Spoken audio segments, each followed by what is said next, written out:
بسم اللہ والصلاة والسلام علی رسول اللہ وعلی آلہ وصحبہ اجمعین۔ رب اشرح لی صدری ویسر لی امری واحلل عقدۃ من لسانی یفقہوا قولی۔ اللہم فقہنا فی الدین، اللہم انا نسألک علما نافعا ورزقا طیبا وعملا متقبلا، آمین یا رب العالمین۔ آج میں آپ کے ساتھ بات کرنے جا رہی ہوں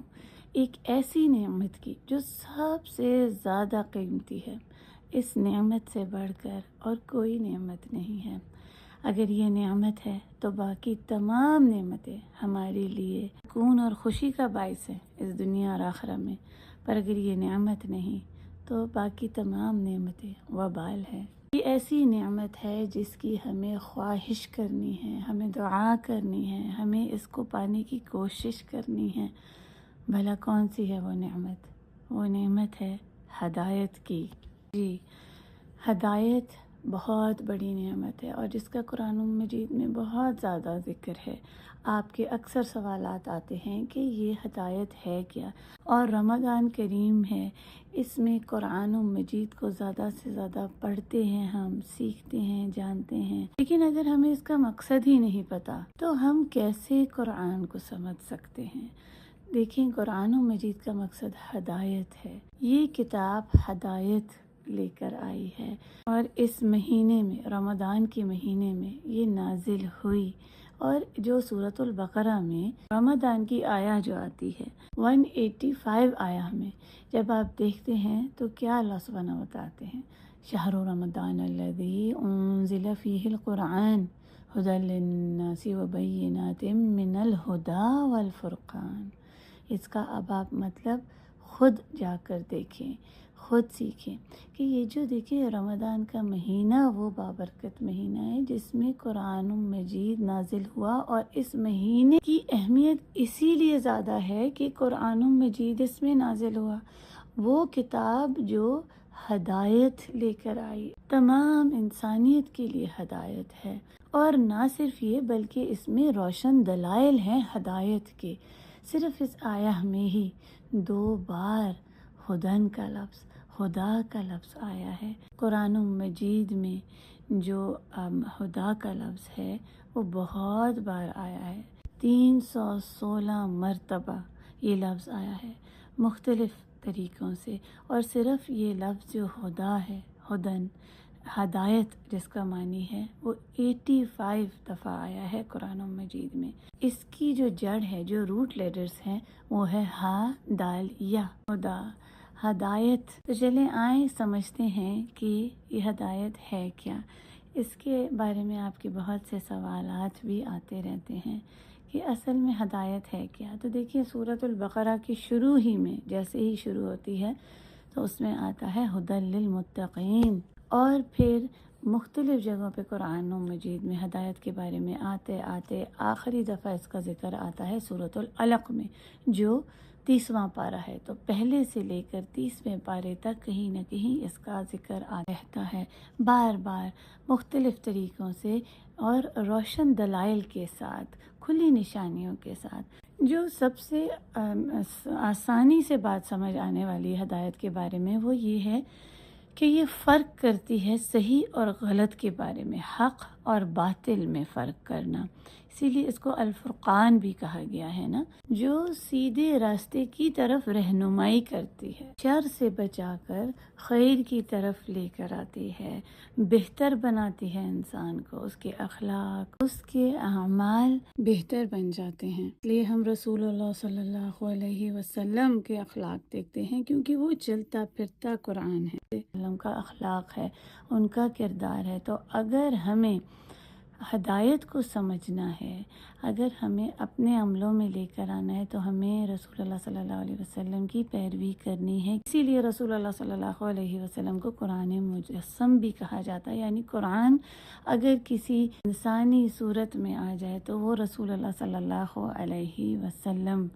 ہوں گے۔ سبحان اللہ۔ تو ہم ان سے سیکھتے ہیں، ان کی سیرت کو سمجھتے ہیں، پڑھتے ہیں، اور پھر ہم سیدھے راستے کی طرف چل پڑتے ہیں، ہدایت کی طرف نکل جاتے ہیں، وہ راستہ جو ہمیں اپنے رب کی طرف لے کر جاتا ہے، اس کی طرف رہنمائی کرتا ہے، ہمیں آگ سے بچا کر، برائیوں سے بچا کر ہمیں خیر نیکی کی طرف لے کر جاتا ہے اور جنہ کی طرف رہنمائی کرتا ہے۔ یہ ہوتی ہے ہدایت۔ اچھا، ہدایت کی اب بہت ساری قسمیں ہیں، کوئی ایک نہیں، بہت ساری، لیکن جو علماء ہیں انہوں نے 4 قسموں میں اس کو سمرائز کر دیا ہے، ان تمام قسموں کو ان 4 قسموں میں ڈال کے بتایا ہے کہ اصل میں یہ جو ہدایت وہ انہی 4 قسموں میں آتا ہے۔ تو سب سے پہلے یہ کہ جس کو ہم کہتے ہیں کہ ایک مجموعی ہدایت، یعنی کہ سب کے لیے جو ہے، اللہ یہدی الجمیع حتی الکافر، یعنی کہ اللہ سبحانہ وتعالی ہدایت دیتے ہیں یہاں تک کہ کافر کو بھی اس دنیا میں، بلکہ نہ صرف ایک مسلمان کو، ایک ایمان والے کو، مومن کو، بلکہ کافر کے لیے بھی یہ ہدایت ہے، ہدایت عامہ، ہدایت اس کو اس کے رزق کی، جو اس کو اس دنیا میں بھی فائدے دیتے ہیں، کافر ہو گیا ہے، مومن ہو گیا ہے، یہاں تک کہ جو حیوانات ہیں، انسان کے بجائے حیوان بھی انہوں نے علماء نے اس میں شامل کیے ہیں کہ ان کو بھی اللہ سبحانہ تعالیٰ ہدایت دیتے ہیں۔ تو یہ تو ایک ہو گئی ہدایت عامہ، جنرل گائیڈنس جس کو ہم کہتے ہیں۔ دوسری ہدایت عامہ فی الدین، جو ہماری ضرورت ہے، ہر انسان کی ضرورت ہے، اور یہی ایسی ہدایت ہے جسے ہمیں مانگنا ہے بہت زیادہ۔ ہدایت الارشاد بھی اس کو کہا جاتا ہے، کہ یعنی کہ جب ہمارا جو دماغ ہے وہ یہ سوچے کہ کیا صحیح ہے، کیا غلط ہے، حق و باطل، جیسے میں نے ابھی آپ کو اس کی ایک ڈیفینیشن بتائی تھی کہ ظلم کیا ہے، اندھیرے کیا ہیں، گناہ کے کام کیا ہیں، اس کا شعور ہونا، پتہ ہونا، یہ ہر انسان کو ہی پتہ ہے، اور یہ ہدایت العقل ہے، جس کو ہم کہتے ہیں کہ یعنی کہ ہدایت جو ہماری عقل میں آ جائے، سمجھ آ جائے۔ بعض اوقات ایسا ہوتا ہے کہ نہیں سمجھ سکتے انسان، جیسے کہ دیکھیں پہلے مشرکین تھے، وہ گمراہ ہو گئے تھے، بتوں کی پوجا کرتے، گناہ کی طرف، اندھیروں کی طرف تھے، ظلم کی طرف تھے، اور برائیاں کرتے تھے، بچیوں کو مار دیتے تھے پیدا ہوتے، اور بہت ساری اس طرح کی بری خرافات میں پڑ گئے تھے۔ جو پہلے ان کی رسمیں چل رہی ہیں اس کو وہ فالو کر رہے ہیں، باپ دادا کی، چاہے وہ کچھ غلط ہیں صحیح ہیں، بس وہ ایک جو روایت بن جاتی ہے، جو سب اس کو کر رہے ہوتے ہیں تو وہ اس کو کر رہے ہوتے ہیں۔ تو بعض اوقات ایسا ہوتا ہے کہ عقل پر پردے پڑ جاتے ہیں، ہدایت نہیں سمجھ آتی، سوچ نہیں سکتا اس کو۔ تو پھر اللہ سبحانہ وتعالیٰ نے کیا بھیجا؟ قرآن مجید بھیجا، انبیاء بھیجے، رسول بھیجے، علماء، تاکہ وہ ہدایت کی طرف رہنمائی کر سکیں، بتا سکیں صحیح کیا ہے، غلط کیا ہے، دین میں جو بدعتیں ہیں، بدعہ ہے، اس سے آگاہ کرنا، زندگی گزارنے کا جو دین ہمیں سکھاتا ہے طریقہ، وہ سکھایا ہے اس قرآن نے، انبیاء نے، رسول، صحابہ، تابعی، تبع تابعی، اور اس طرح علماء، سب یہ دین کی صحیح سمجھ دینا، ہدایت اور رہنمائی کی طرف لے کر جانا، یہ کام ہے۔ اب دیکھیں جو ہدایت ہے نا، وہ تو تمام ہی انسانیت کے لیے ہے، یہ آپ سمجھ لیں۔ جیسا کہ ابھی میں نے آپ کو بتایا تھا کہ سورۃ البقرہ میں آیا، 185 میں آیا ہے، ھدی للناس، ہے تو ہر کسی کے لیے، لیکن اب اس ہدایت کو ہر کوئی لیتا ہے کیا آپ بتائیں؟ نہیں، ہر کوئی تو نہیں اس کو لیتا۔ اللہ سبحانہ وتعالیٰ پھر ہمیں خود ہی بتاتے ہیں، سورۃ البقرہ کی شروع کا اگر آپ پیسج پڑھیں گے نا، پہلی 5 آیتوں میں آتا ہے ھدی للمتقین، کہ ہے ہدایت متقین کے لیے، یعنی لیں گے اس کو صرف وہ جو متقی ہیں، جو اللہ سے ڈرنے والے ہیں، وہ ہر عمل جو کرتے ہیں اس میں ان کو یہ پتہ ہوتا ہے کہ میرا رب مجھے دیکھ رہا ہے، اور مجھے اپنے ہر عمل کا، اپنی ہر بات کا، ہر چیز کا جواب دہ ہونا ہے اپنے رب کو، اور کیونکہ وہی ہر چیز کو سنبھالنے والا ہے۔ تو یہی ہوتا ہے متقی، اور متقین کے لیے ہدایت ہے، ھدی للمتقین۔ یہی قرآن مجید سکھاتا ہے کہ دیکھیں جو ہدایت ہے تو وہ ہر انسان کے لیے، اور ہر انسان کو فائدہ دے سکتی ہے اس دنیا اور آخرہ میں، لیکن وہ پاتے متقین ہی ہیں، اس ہدایہ کو لیتے صرف متقین ہی ہیں جو اللہ سے ڈرتے ہیں۔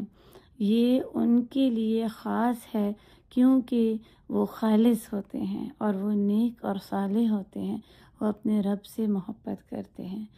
تو امید ہے آپ کو یہ دو اقسام سمجھ آ گئی ہوں گی۔ اب تیسری جو میں آپ کو قسم بتاتی ہوں نا، وہ یہ ہے کہ ہدایت توفیق جس کو کہتے ہیں،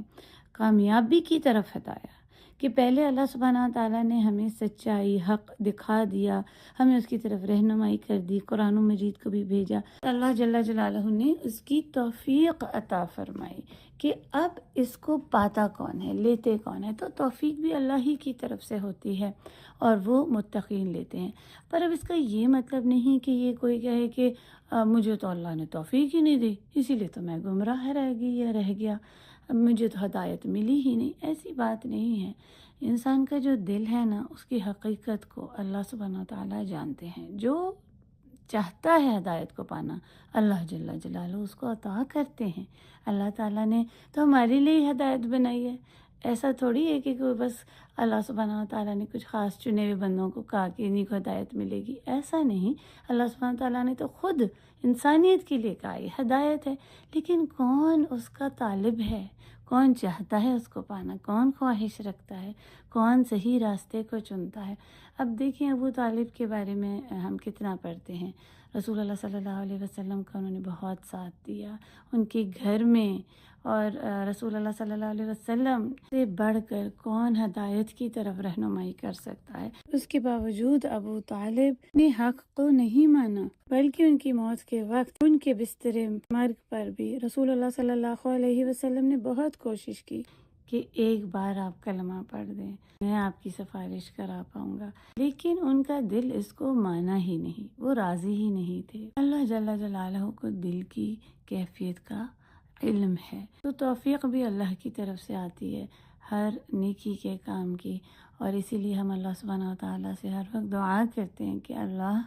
سبحانہ وتعالیٰ یا کریم آپ ہم پر کرم کریں، اکرمنا، اور آپ ہمیں توفیق عطا کریں ہدایت لینے کی، ہدایت کو پانے کی، نیک کام کرنے کی، اور پھر اس کے اوپر جم جانے کی، جو کہ میں آپ کو چوتھی قسم بتا رہی ہوں، الہدایہ الی تفاسیر الایمان والاسلام، یعنی کہ جو ایمان اور اسلام کی جتنی بھی ڈیٹیلز ہیں، جو ان کی باریکیاں ہیں، ان کو سمجھ جانا، صحیح اسلام کو پا لینا، اور اس کے بعد جب ایمان بلند ہو جاتا ہے کہ انسان نیکی کے راستے پر چل پڑتا ہے، اس کے کام نیکی کے کام ہوتے ہیں، وہ سرکلز آف اسلام میں ہوتا ہے، یعنی کہ اس کی ہر کام، اس کی دوست احباب اور اس کی جو بھی روٹین ہے صبح شام کی، وہ اللہ کو راضی کرنے والے کاموں میں ہوتی ہے۔ ہو سکتا ہے کہ پہلے وہ انسان کوئی اپنے راستے سے گمراہ تھا، کوئی خرافات میں پڑا تھا، فضولیات میں، وقت کا ضائع کرنے میں، اور صحیح اس کو دین کی سمجھ نہیں تھی، بدعت جیسے میں نے آپ کو بتایا، یا وہ جو رسمیں چلی آ رہی ہیں وہ چلی آ رہی ہیں، انہی رسموں کے اوپر چل رہا ہے، اگر وہ غلط بھی ہیں تو اس کو چھوڑنا نہیں۔ لیکن پھر اللہ سبحانہ تعالیٰ جب اس کو ہدایت دکھاتے ہیں تو پھر اس کو شعور آتا ہے، عقل کہ نہیں یہ بات تو صحیح نہیں ہے، اور پھر وہ دین کو سیکھتا سمجھتا ہے۔ اللہ جل جلالہ کی ہدایت کے بعد اس کو دین کی سمجھ آ جاتی ہے۔ دیکھیں پھر وہ کتنی خوبصورت حدیث ہے کہ اللہ سبحانہ وتعالی جس کے ساتھ بھلائی کا ارادہ کرتے ہیں تو اس کو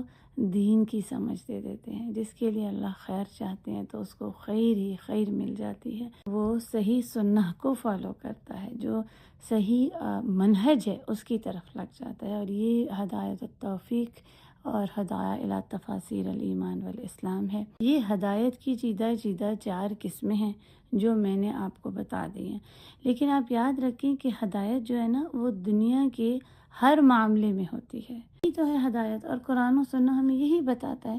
کہ جو دین کا صحیح طریقہ ہے وہ ہمارے عملوں میں ہونا چاہیے، ہم وہی کریں جو اللہ کے احکام ہیں، اور اللہ کو راضی کرنے والے کام ہیں۔ اپنی مرضیاں نہ کرتے رہیں کہ جو چیز پسند آئی دین میں وہ لے لی اور جو چیز پسند نہ آئی یا مشکل لگی اس کو چھوڑ دیا۔ یہ تو ہدایت نہیں ہے نا۔ تو ہدایت ہر معاملے میں ہوتی ہے زندگی میں، اور وہ اسی وقت آ سکتی ہے کہ جتنی آپ کی کوشش ہوگی۔ انسان کی کوشش جو ہے وہ جتنی زیادہ ہوگی ہدایت کو پانے کی، اس کو لینے کی، اس کو اپنے عمل میں لانے کی، تو اتنا ہی اس کو ملے گی، اور وہ قرآن کو سیکھ سمجھ کر ہی آئے گی۔ جتنا زیادہ قرآن کو سمجھیں گے، سیکھیں گے، اس کے ساتھ جڑ کر رہیں گے،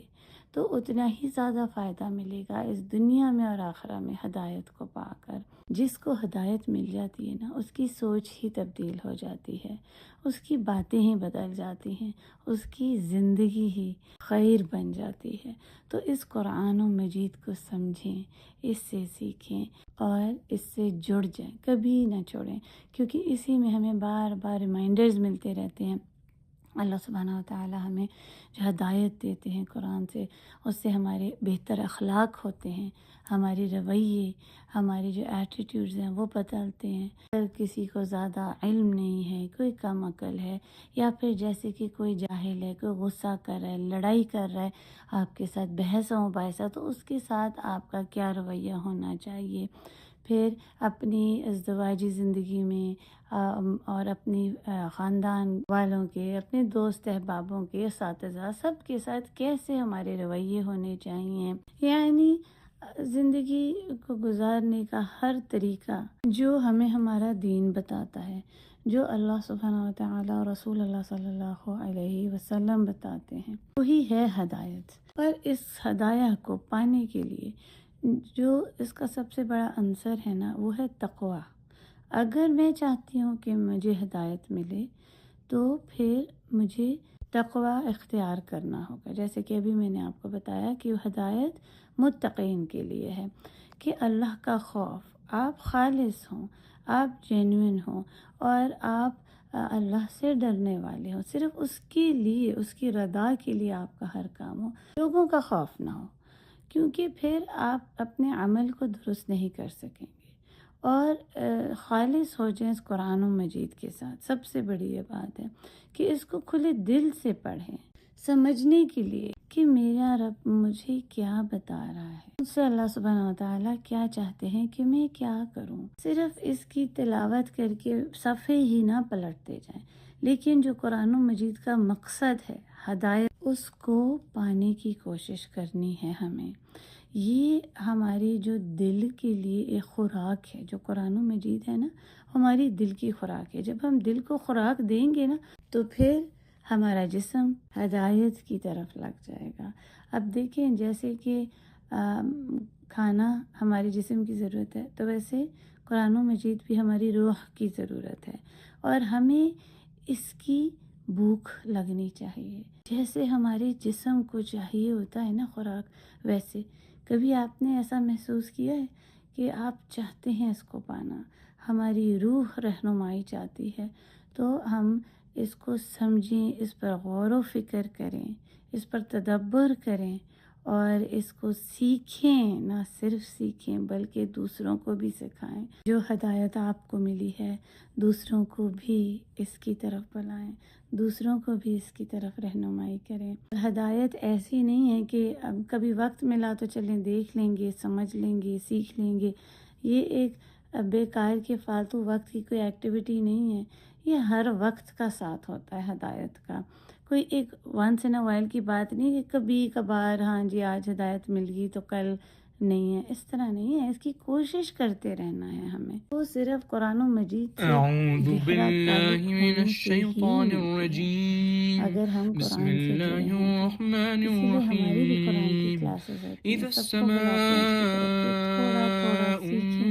اور انشقت قرآن کے ساتھ وأذنت بس جڑ جائیں، لربها کیونکہ وحقت قرآن کو وإذا سیکھ کر الأرض ہی، مدت سمجھ وألقت کر ما ہی فيها صحیح ہدایت کی طرف وتخلت رہنمائی ہوتی ہے۔ وأذنت اور ہم لربها اللہ سبحانہ وحقت وتعالیٰ سے يا دعا بھی مانگیں، بہت أيها زیادہ خوب الإنسان ہدایت کی دعائیں إنك مانگیں، اور یہ كادح ایسی دعا إلى ہے ربك جس کو اللہ كدحا جل جلالہ نے ہمیں فملاقيه ہر روز فأما من أوتي كتابه بيمينه فسوف يحاسب حسابا يسيرا وينقلب إلى أهله مسرورا وأما من أوتي كتابه وراء ظهره فسوف يدعو ثبورا ويصلى سعيرا إنه كان في أهله مسرورا إنه ظن أن لن يحور بلى إن ربه كان به بصيرا فلا أقسم بالشفق والليل وما وسق والقمر إذا اتسق لتركبن طبقا عن طبق فما لهم لا يؤمنون وإذا قرئ عليهم القرآن لا يسجدون بل الذين كفروا يكذبون والله أعلم بما يوعون فبشرهم بعذاب أليم إلا الذين آمنوا وعملوا الصالحات لهم أجر غير ممنون. جب ہم اس ہدایت کے لیے دعا کے ساتھ کوشش کریں گے، قرآن مجید کو سیکھیں گے، سمجھیں گے اور نیکی کی طرف لگ جائیں گے، نیک کاموں کی طرف، اپنے دوست، اپنی کمپنیز ایسی بنائیں گی جو نیک صالحین کی، علماء، اساتذہ اور ایسے لوگوں کی ہوں گی جو نیکی کی طرف لگے ہوئے ہیں، جن کے ساتھ ہم مل کر سیکھتے ہیں نیک کاموں کو، ہدایت کی باتوں کو، اور ہم برائیوں کی طرف نہیں لگتے، برے کاموں کو چھوڑ دیتے ہیں اور ہم نیکی کے کاموں میں لگ جاتے ہیں، اور پھر اللہ سبحانہ و تعالیٰ کی اس نعمت کو محسوس کرتے ہیں۔ آپ نے خود بھی کبھی اس چیز کو محسوس کیا ہوگا کہ جب آپ کوئی ایسی کمپنی میں ہیں نیک صالحین کی جو نیکی کی بات آپ کو بتا رہے ہیں، سکھا رہے ہیں، آپ کے ساتھ نیکی کے کام مل کے کر رہے ہیں، تو آپ کو جو عبادہ اور جو وہ کام شروع میں مشکل لگتے تھے اب وہ آپ نہ صرف آسانی سے کر لیتے ہیں بلکہ وہ نیکی کے کام کر کے آپ کو لذت محسوس ہوتی ہے، کوئی تھکن نہیں محسوس ہوتی، بلکہ آپ اور فریش ہو جاتے ہیں، آپ اور نیکی کے کاموں کی طرف مائل ہو جاتے ہیں، اور پھر آپ کو ہدایہ کے معنی سمجھ آ جاتے ہیں، پھر پوچھنا اور سمجھنا نہیں پڑتا، پھر آپ سمجھاتے ہیں ہدایت ہوتی کیسی ہے۔ اللہ سبحانہ و تعالی ہم سب کو ہدایت عطا کریں، اپنے راستے پر چلنے کی توفیق عطا کریں، اور یہ بہت ہی خوبصورت دعا ہے، خود بھی مانگیں اور دوسروں کو بھی دیں، اور اگر آپ کو کوئی ہدایت کی دعا دے تو آپ آمین کہیں اور خوش ہوں، نہ کہ ناراض ہو کر منہ بنا کر بیٹھ جائیں کہ اس نے تو مجھے ہدایت کی دعا دے دی، کیا میں گمراہ تھی؟ جیسا کہ مجھ سے اکثر بہنوں نے اس چیز کی شکایت کی کہ ہم نے ان کو اتنی بڑی دعا دی اور اس کا انہوں نے معنی ہی نہیں سمجھا۔ تو دیکھیے یہ ہدایت کی دعا تو بہت بڑی دعا ہے، سب سے بڑی نعمت کی دعا وہ آپ کو دے رہے ہیں، تو آپ اس پر خوش ہوں۔ اس کا یہی مطلب ہے کہ تم ہمیشہ سدا خوش رہو، یعنی اس دنیا اور آخرہ میں تمہیں کوئی دکھ تکلیف نہ ملے، کیونکہ جس کو ہدایت مل گئی نا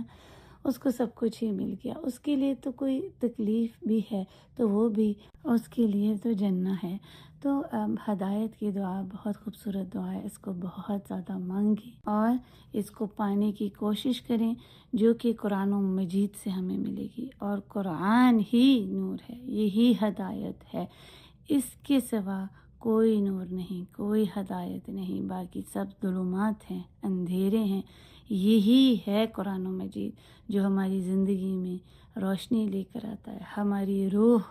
کو روشن کر دیتا ہے، ہمارے شعور کو اجاگر کرتا ہے، ہمیں سمجھ عطا کرتا ہے، اور ہدایت یہی قرآن مجید ہے اور اسی سے ہے۔ آخر میں آپ کو ایک دعا سکھاؤں گی جو رسول اللہ صلی اللہ علیہ وسلم اکثر مانگا کرتے تھے، اس دعا کو آپ یاد کریں، بہت آسان، بہت خوبصورت دعا ہے، چھوٹی سی 4 چیزیں اس میں مانگی ہیں رسول اللہ صلی اللہ علیہ وسلم نے، سب کچھ ہی مانگ لیا۔ آپ اس کو یاد کریں، اللہم انی اسألک الہدی والتقی والعفاف والغنی۔ اللہ سبحانہ وتعالی میں آپ سے سوال کرتی ہوں ہدایت کا، تقوی کا، پاکیزگی اور غنا کا۔ سبحانہ و تعالی ہمیں توفیق عطا کریں کہ ہم اس ہدایت کو صحیح طرح سیکھ سمجھ سکیں اور اس کو ہمیشہ کے لیے پالیں. آمین یا رب العالمین. امید ہے کہ آپ کو اس کی سمجھ آ گئی ہوگی. اگر کوئی بھی سوال ہے آپ کے ضرور پوچھیے، آپ کو اس کا جواب جلد مل جائے گا انشاءاللہ تعالی. بارک اللہ لی ولکم فی القرآن الحکیم ونفعنی وإیاکم بالآیات وذکر الحکیم. السلام علیکم ورحمۃ اللہ وبرکاتہ.